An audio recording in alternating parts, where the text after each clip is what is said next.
Lagi ke data terakhir yang masuk ini inflow juga terlihat masuk ke salah satu aset atau instrumen dari Bank Indonesia yaitu SRBI begitu. Bapak sendiri melihat apakah sudah ada shifting saat ini dari aset-aset seperti SBN ke SRBI?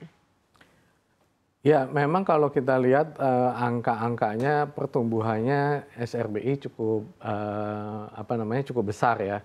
Tetapi kalau kita lihat bahwa net yield yang disajikan oleh SRBI dan SBN ini kan sebenarnya tidak terlalu berbeda ya, mengingat dasar pengenaan pajaknya itu SRBI kan lebih besar daripada SBN, walaupun yield-nya lebih tinggi memang SRBI. Jadi lebih kurang sama, kecuali mungkin beberapa institusi yang memang dapat dispensasi untuk tidak dikenakan pajak gitu ya, seperti Dapen dan sebagainya.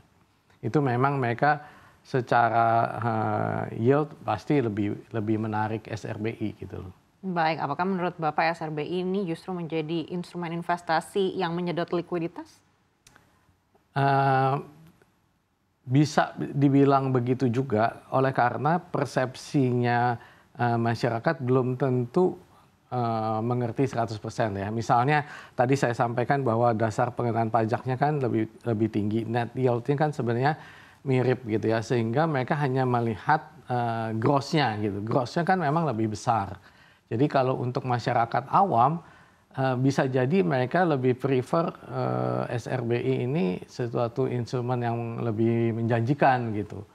Walaupun ujung-ujungnya sebenarnya agak mirip aja gitu yield-nya. Baik, selain SRBI kita juga sudah melihat inflow ke pasar saham. Terbukti kita lihat IHSG juga menyentuh 7.100 di hari ini begitu. Secara sektoral dari Hanan Asset, sektor-sektor mana yang dianggap punya prospek cerah hingga akhir tahun?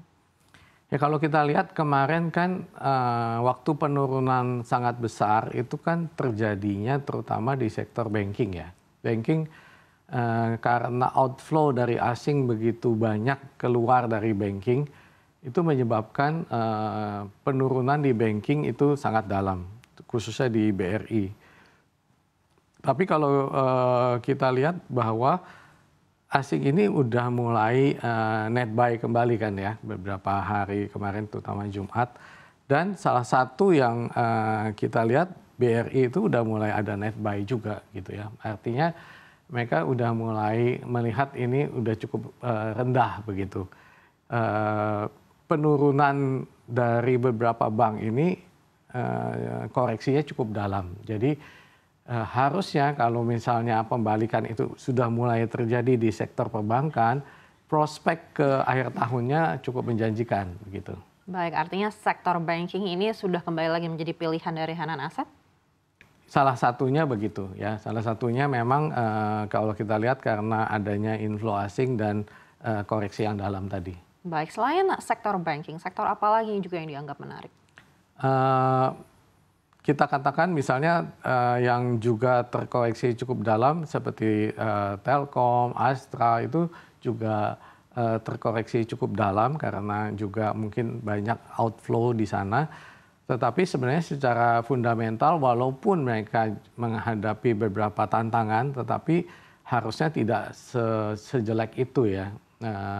Nilai fair value-nya masih lebih tinggi daripada harga sekarang. Baik, adakah sektor-sektor yang justru dihindari oleh Hanan Asset hingga akhir tahun? Mungkin beberapa hal yang masih banyak ketidakpastian ya, misalnya seperti infrastruktur ya kan, kita sekarang masih di dalam masa transisi yang kita masih belum jelas ke depannya seperti apa begitu. Baik, bagaimana dengan SBN? Kira-kira tenor yang seperti apa yang dalam kondisi saat ini lebih menjanjikan?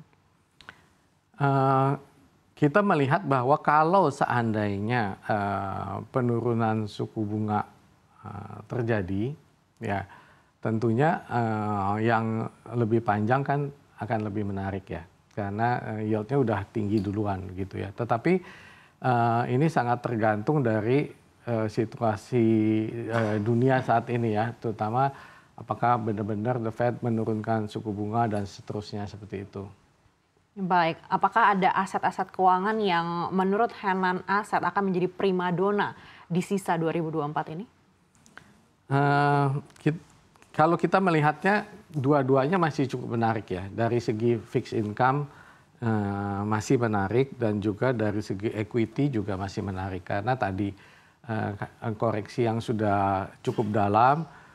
Nah, kalau kita bisa berhasil mempertahankan kestabilan dan masa transisi ini berjalan dengan baik, sehingga market juga responnya juga positif, harusnya sampai akhir tahun akan ada hal-hal yang positif di market begitu, baik dari segi equity maupun di fixed income. Baik, seperti apa outlook Henan Asset terhadap IHSG hingga akhir tahun dan juga SBN tenor 10 tahun? Nah, base case kita untuk equity itu ada di 7.800 ya base case-nya.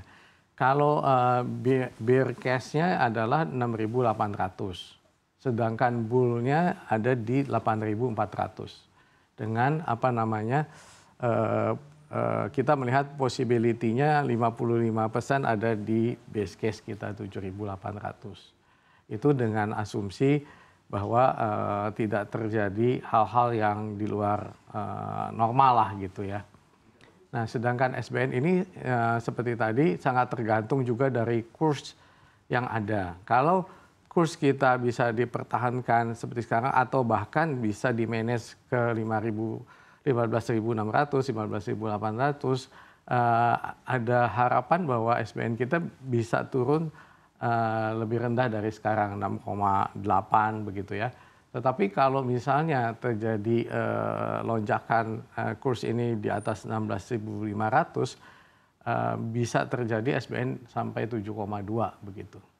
7,2 hingga akhir tahun. Iya.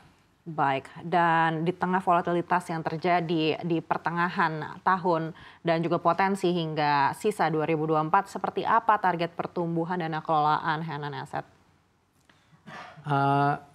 Kalau kita sekarang ini mentargetkan bahwa dari segi reksadana paling tidak di akhir tahun ini kita mencapai 9,5 triliun ya. Ada pertumbuhan lebih kurang 15-16% begitu ya. Nah, optimisme itu beralasan karena kita melihat record kita selama ini bahwa kita bisa mencapai itu semua. Ada beberapa produk kita yang cukup menarik di market dari segi fixed income, misalnya kita ada pendapatan tetap prima, itu suatu produk yang memberikan pembagian hasil investasi setiap 3 bulan. Itu sangat diminati oleh masyarakat begitu ya, karena returnnya juga sangat menarik begitu. Nah, kemudian dari segi equity kita juga punya HPAM Ultima Equitas. Itu recordnya selama ini sangat baik. Dan kita juga punya produk syariah ya yang kemarin mendapat award dari LSEG, London Stock Exchange Group. Salah satu dari reksadana yang dapat penghargaan dari internasional. Nah, ini membuktikan bahwa memang kinerja kita selama ini sangat terjaga lah gitu ya. Sehingga itu memberikan optimisme kepada kita bahwa pertumbuhan kita akan masih cukup baik lah sampai dengan akhir tahun. Baik, apakah reksadana fixed income ini menjadi penopang terbesar di Henan Asset saat ini? Ya, di dalam situasi equity yang kemarin ini tertekan, fixed income lebih mempunyai ruang untuk kita bisa naik ya.